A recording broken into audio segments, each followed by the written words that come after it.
I need 3 people. Okay, Mackenzie, Andrew. Okay, come here. All right. Will you bring those 3 chairs right here? Put them right here. All right. I need 3 more people who don't mind eating gross. I'm just kidding. I'm kidding. You know. Okay, Tyler, Carter, Zach. Okay. Are you guys scooted back as far as you can go? Scoot back. Okay. So you guys come over here. Okay. I need you guys. I need you to recite the ABCs. Okay? You're comfortable with that? Okay. You know your ABCs. Okay. By the way, LMNOP, those are separate letters. That's not one letter. And these are the judges. Now, judge number 1. Hi. She enjoys the ABCs very, very slowly. Judge number 2, she likes the ABCs at a moderate, even pleasant speed. Judge number 3 likes them as fast as humanly possible. Okay? So, this is the way you like them. Now, there's going to be a decision whether the way that you did it or not, whether you pass, whether it was acceptable. Now, let me tell you this. Only judge number 2's opinion matters. Only judge number 2's judgment counts. Okay? But you heard how each of them likes it, right? So, you need to say the ABC. So, Carter, come on up. Okay, you can go from right there. So, go ahead and recite the ABCs. To who? To the people judging you. To the people judging you. Okay? I'll say it again. She likes it slow. She likes it moderate. He likes it fast. Only judge number 2's opinion and judgment matters. Only judge number 2 counts. Okay, go ahead. A, B, C, D, E, F, G, H, I, J, K, L, M, N, O, P, Q, R, S, T, U, V, W, X, Y, Z. Okay. That's not what you're saying with me, right? Okay, very good. Okay, Tyler. A, B, C, D, E, F, G, H, I, J, K, L, M, N, O, P, Q, R, S, T, U, V, W, X, Y, Z. Okay. Now, you guys, you can try and get them to.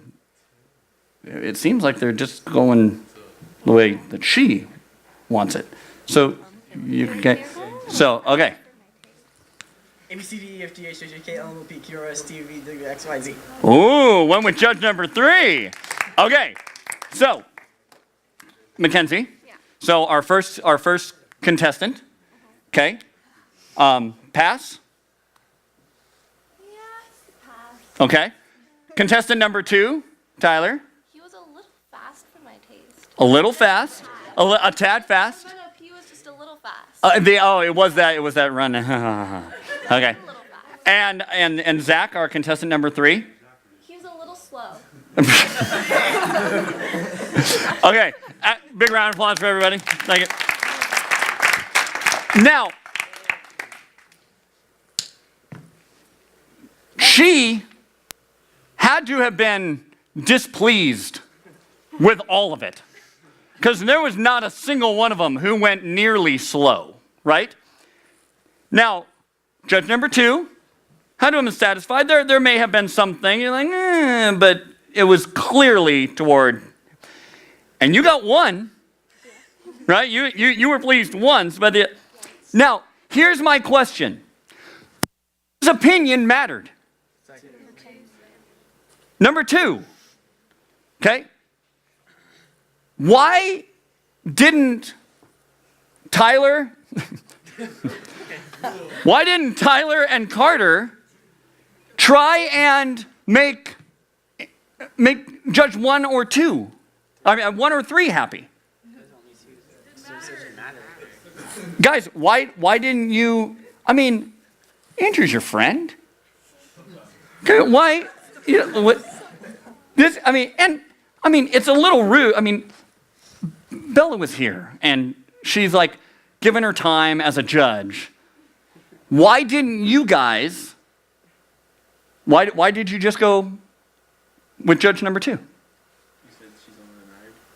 And so, But you had other options. You had other people who could have been pleased with you. We wanted to pass. You wanted to pass. Okay, so there was a desire to, which in the way that we set this up, okay, that's the reason, is you want it to be acceptable to the one it counts, right? Now, Zach, why did you go with trying to please Andrew? Well, I really just was doing it to have fun. Of course, right? And was it fun? Yes. It was fun. Why? Because it made everybody laugh. Because nobody was expecting me to go super fast. Totally. So he comes up, he does something that's a little unexpected, got all of you on board, right? It's like, okay, Tyler, Carter, they're going with, you know, what we expected them to go with because Jeff was really clear that, you know, they're supposed to, you know, judge number 2. So come out, you're like, right? And you get a reaction, you get a response, and that feels good. And Andrew, did you appreciate that? Totally. So the person that he was trying to please was actually pleased. And so there was some gratification. And right there in front of him, in that moment, Zach was like, totally worth it. Does Zach pass? No. But in that moment, when you're all laughing, when he's having a good time, feels totally worth it, right? Okay, go ahead and go have a seat. One more time. Nice job, guys. You could take those back over there.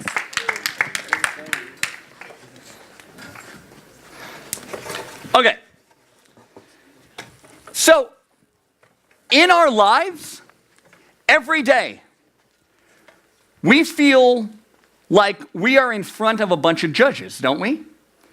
Either your family, and you've got to perform for your family and be who your family wants to be. Your teachers, coaches, people in authority at church, whatever it may be. We feel every day in most of the things that we do like we're in front of a panel of judges. And it is so easy as we're there in that situation to go, all right, what do I need to do in order to be approved of? What do I need to do to get people on my side? What do I need to do to make sure that I am accepted by the people right in front of me?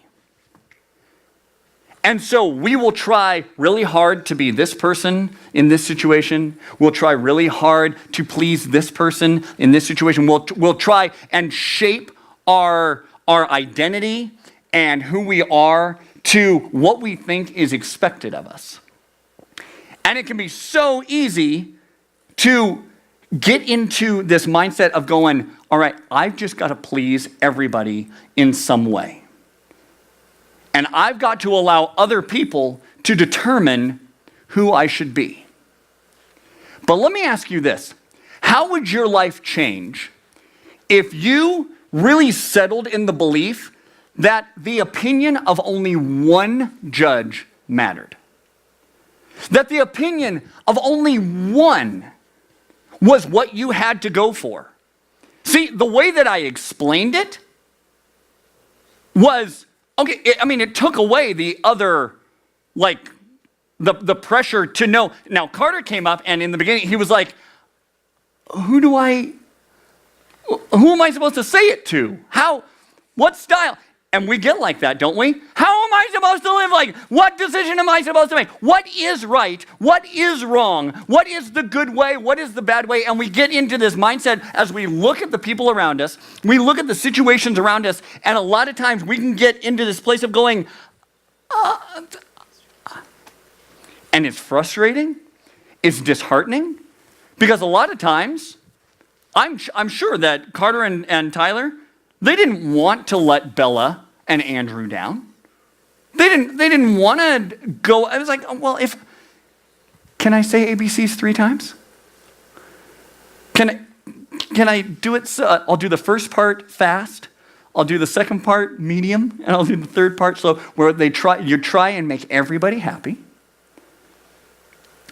What would your life look like? The decisions that you have to make, the attitude that you have, your approach to different situations, your determination of right and wrong. What if all of that was by one judge? And your belief, your faith, was that, you know what? Only one judge matters. See, I took away the options when I said, hey, only judge number 2 counts. Only what judge number 2 thinks is important, thinks is right, that's the only thing that matters. That judge number 2 alone determines whether you pass.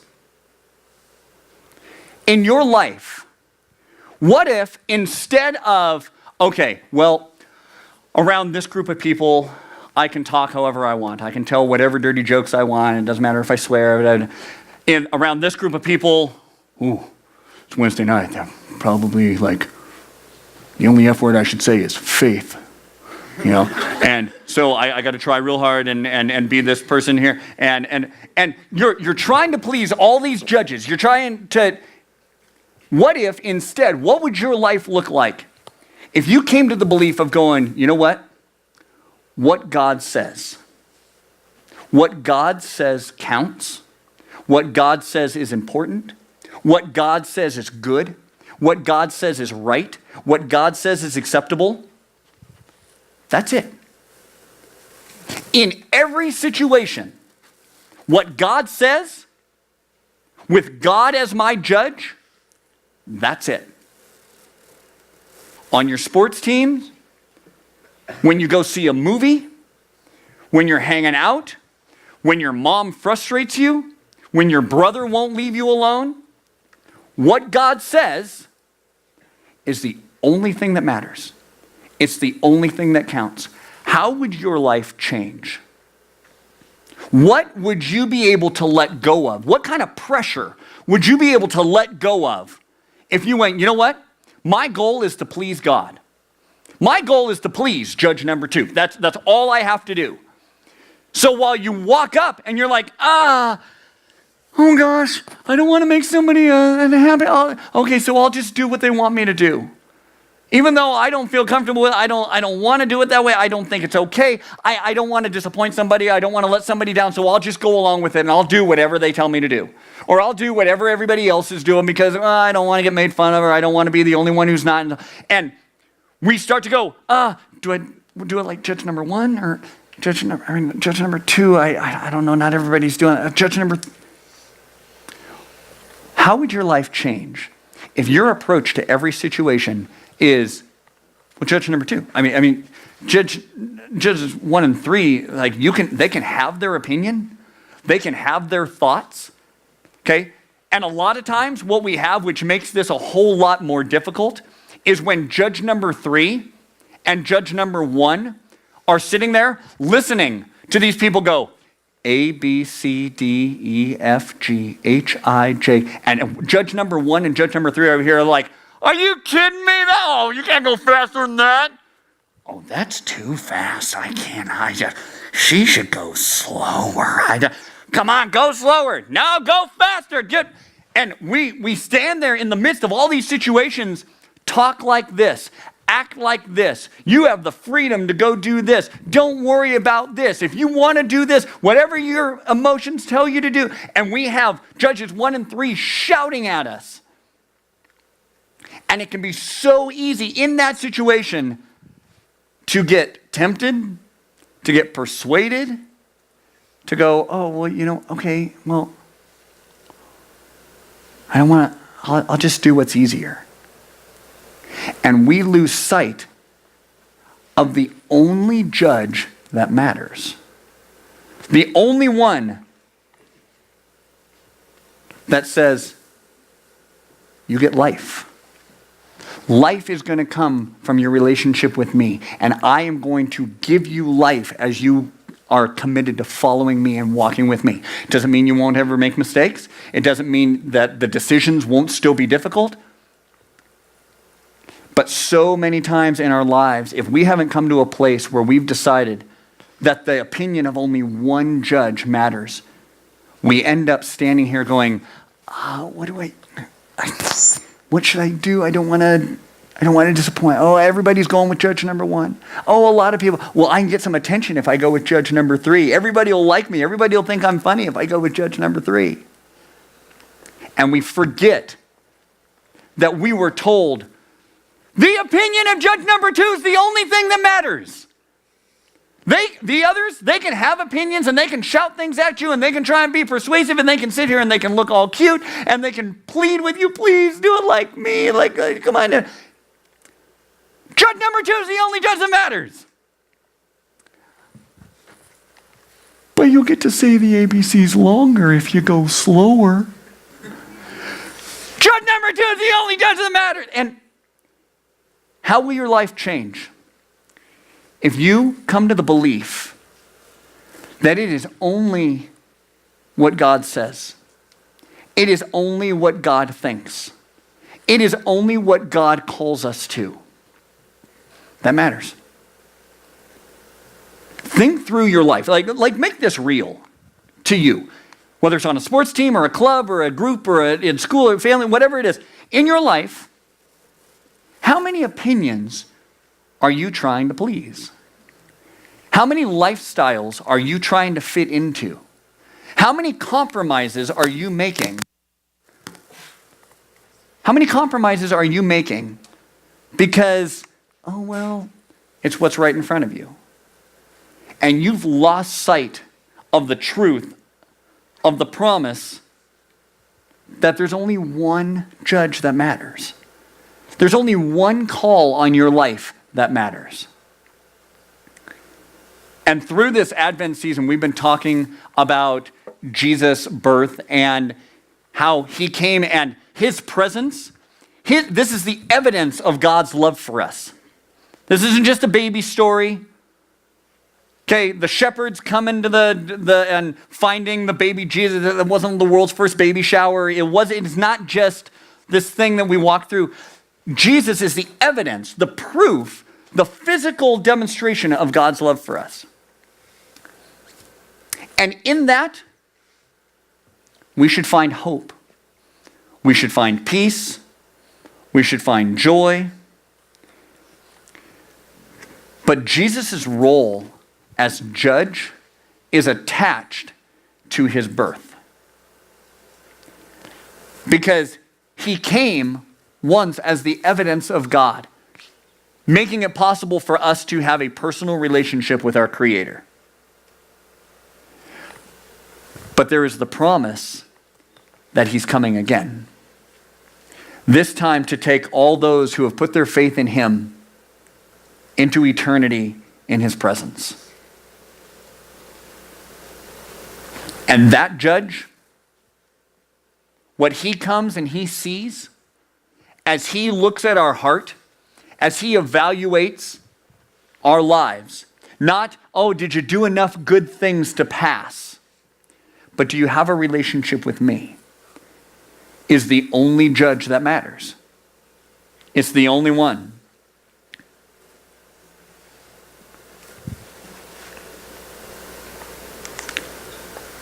What would it take for somebody to be a good judge? Because honestly, I think that one of the it's where all three of these guys were up here and what they had to face as they're facing these three judges is an honest struggle for every one of us. There's not one of us who's like, oh, well, I don't care what people think. You do care what people think.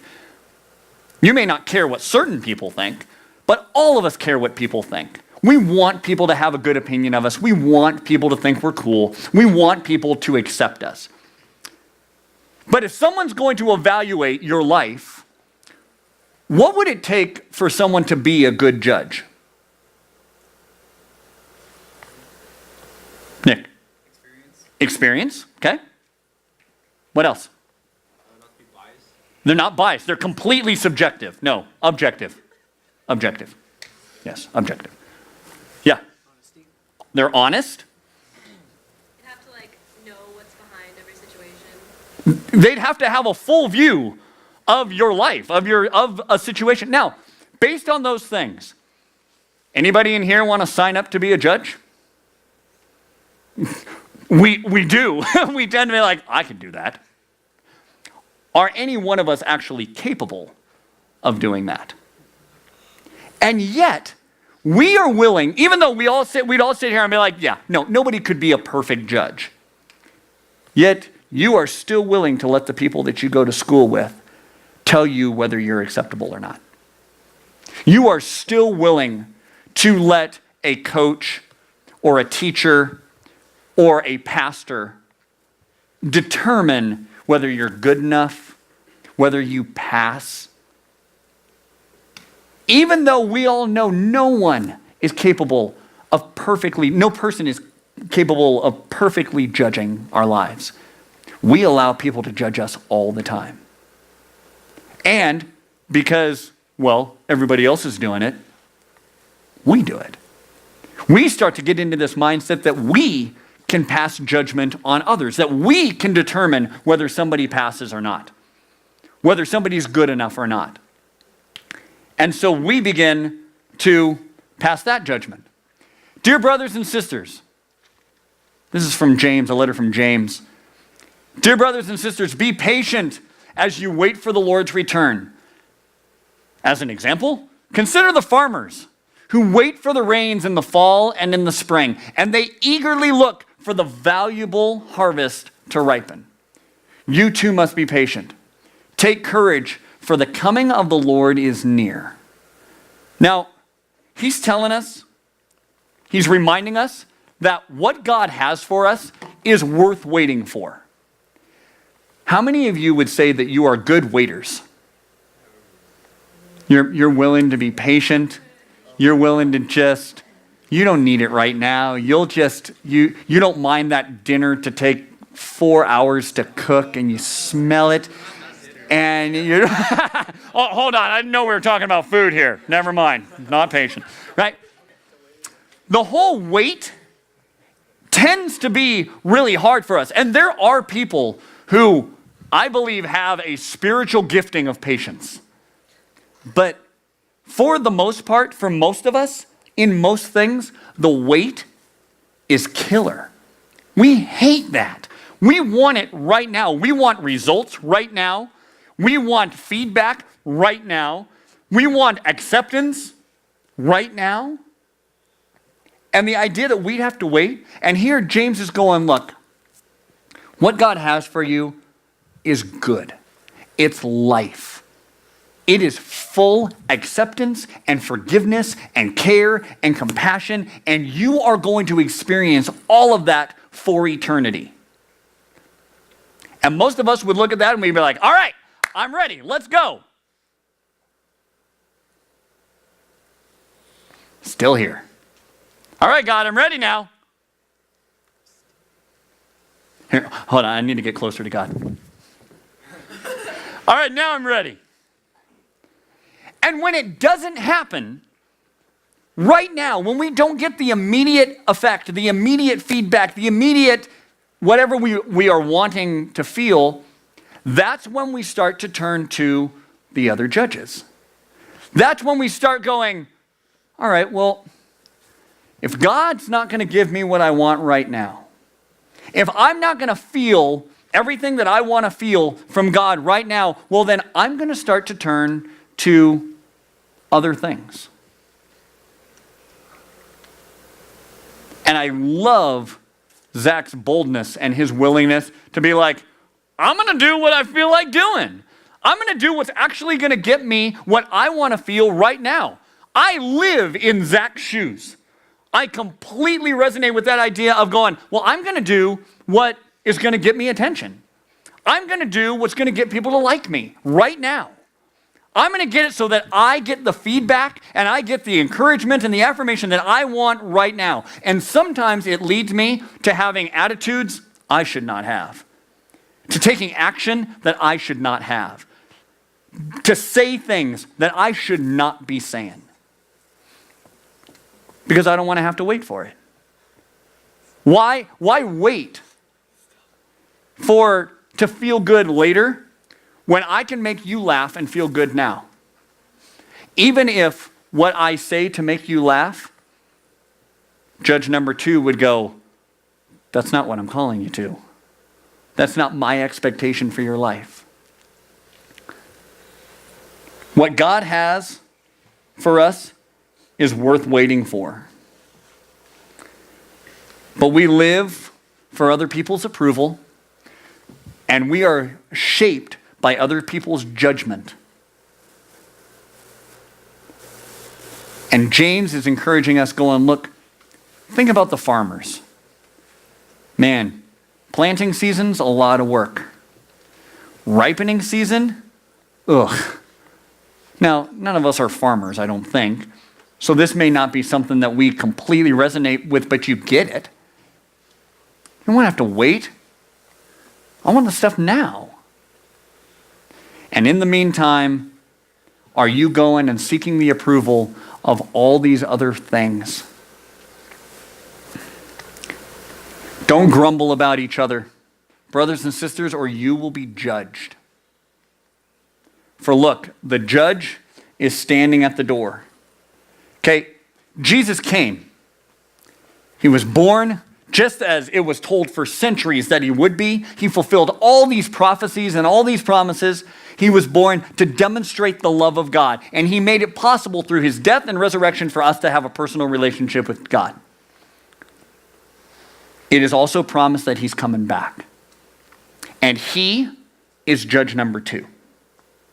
He is the only judge that matters. What he has to say is the only thing that counts. And he's coming back. And we're told to be patient, that what he has for us is good.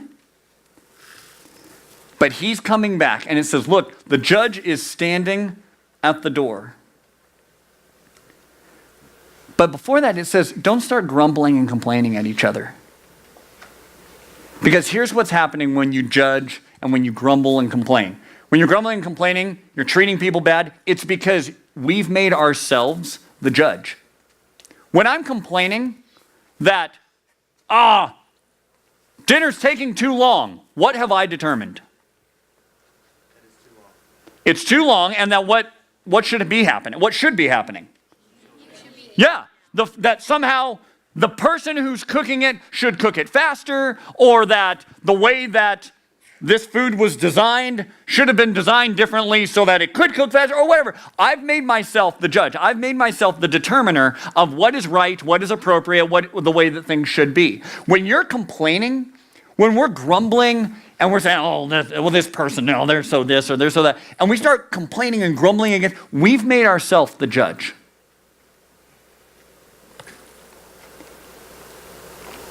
We've determined what is right, what is good, and we've made ourselves the judge.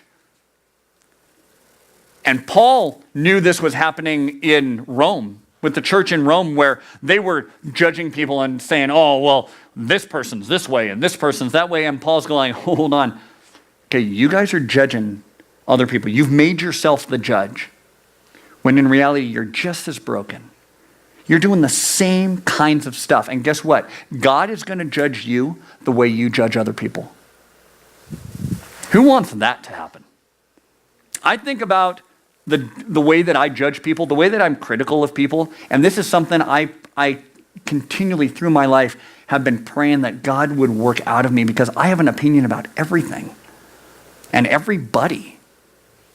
And I need God to heal that in me, because I'm not the judge. And let me tell you, I do not want God to judge me based on the standards that I judge other people. No way. Do you? Think about that. Think about the way that you judge other people, the things you think about other people, and the way other people should do things. And if God were to step in and go, okay, you say everybody should act like this? How about you? When we are complaining and grumbling and critiquing and criticizing, we make ourselves the judge. And none of us are equipped for that. But if we'll get back to a place where our view and our understanding is that there is one judge, how much freedom that would bring. There are people in my life that drive me nuts. Not my kids. There are people who drive me nuts, and I want to criticize them. I want to complain about them. I need to let them go and go, you know what? There's one judge, and I'm not him. God, I need you to heal in me everything that wants to judge and wants to, and I release them to you.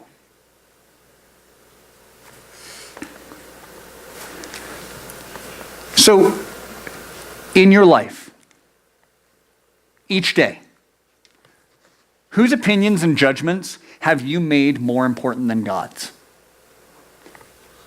Who, as you stand before the judges of your sports teams, of your teachers, of your parents, whose opinions and judgments have you held up higher to mean more to you than the opinion of God? And how has that shaped you? Has it shaped the way that you talk? Has it shaped your integrity? Has it shaped your character and your kindness and your compassion? And how is it being shaped?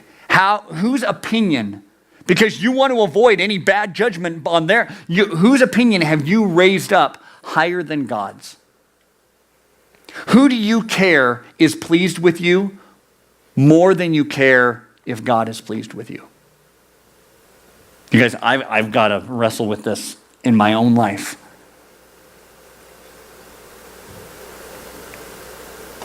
And then flip it around.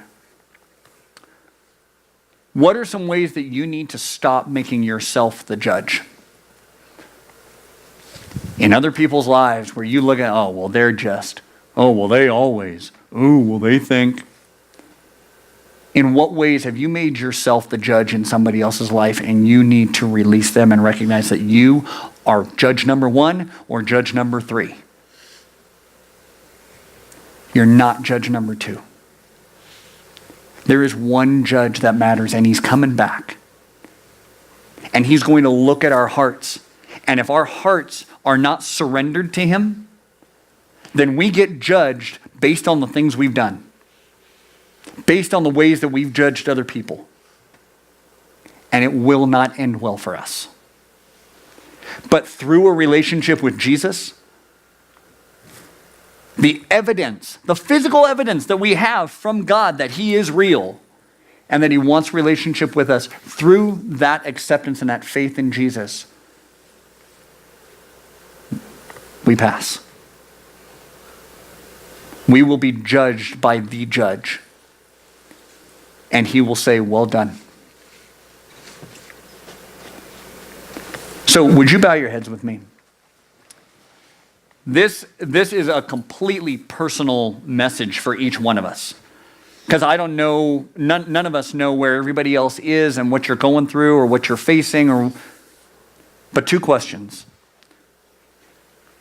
Whose opinion and judgment have you made more important than God's in your life?